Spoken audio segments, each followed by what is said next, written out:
C'est un petit village, mais vraiment petit. Tout le monde connaît tout le monde. J'aimais bien ça.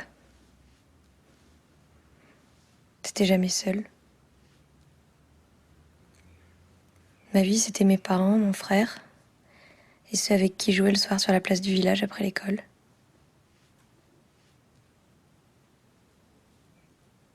Quand j'étais petite, je trouvais que c'était le paradis. On était libres, lâchés dans la nature.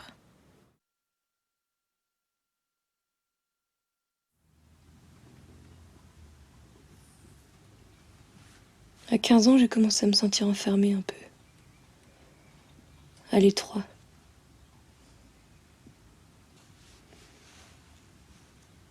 Je sentais un truc dans mon ventre qui grandissait, un peu comme une envie de vomir. Je suis sortie avec un mec, Aurélien, mon meilleur ami.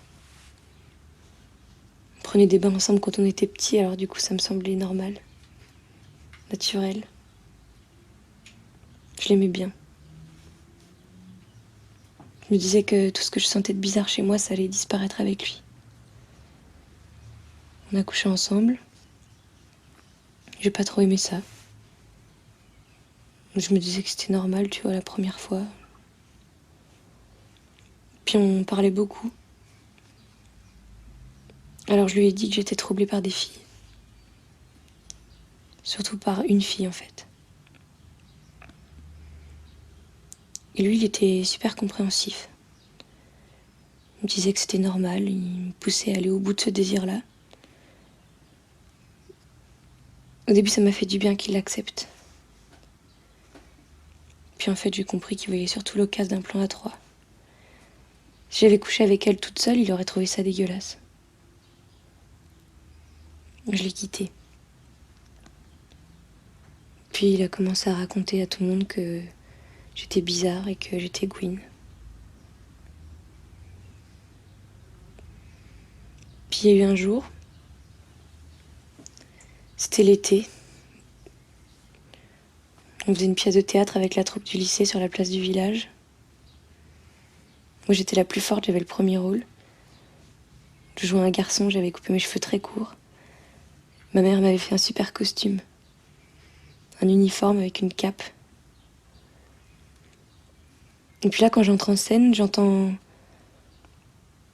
la voix d'un type, un ami de mon père.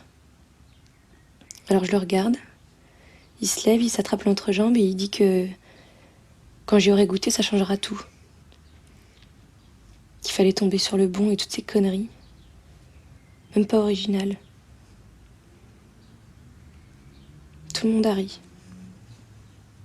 Tout le monde. Tous ces gens avec qui j'avais grandi.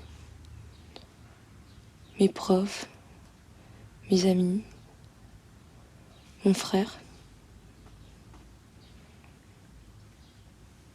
J'ai regardé mes parents, ils étaient assis au premier rang. Et ils rigolaient pas à ça, non, mais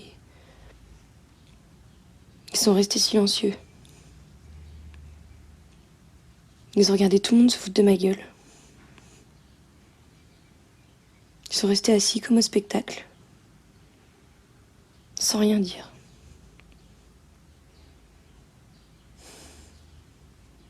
Le pire, c'est que je les ai même pas détestés. Je me suis détesté, moi, d'être comme ça. Après ça, tout le monde se taisait. Mes parents n'en parlaient pas. Mais je sentais dans la rue qu'on me regardait. On se moquait dans mon dos. J'étais toute seule. Enfin non, il y a une fille qui est venue vers moi. Celle qui me plaisait. Elle traînait pendant des heures dans ma chambre.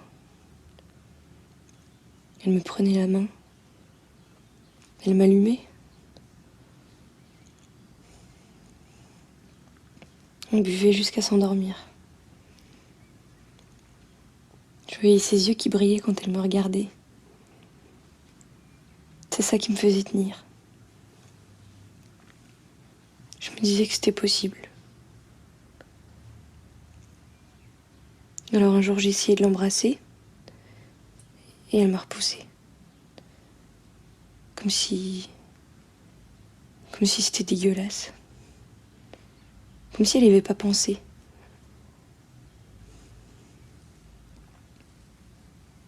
Aujourd'hui, je sais qu'elle avait peur, mais à l'époque, elle riait très fort. Comme si c'était ridicule.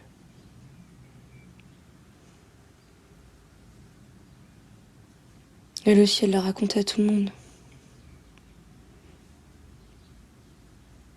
Après ça, mes parents avaient vraiment honte. Je le sentais. Alors je suis partie. J'ai senti qu'ils étaient tristes, mais aussi un peu soulagés.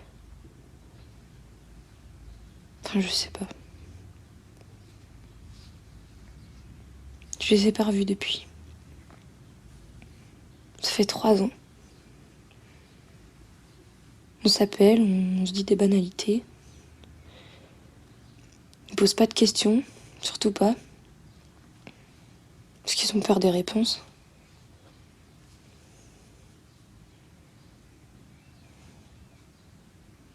Et maintenant, je suis bien ici. J'arrive pas encore à dire que c'est chez moi, mais... Chez moi, c'est toujours là-bas. Mais peut-être que ça va changer maintenant. Maintenant que t'es là.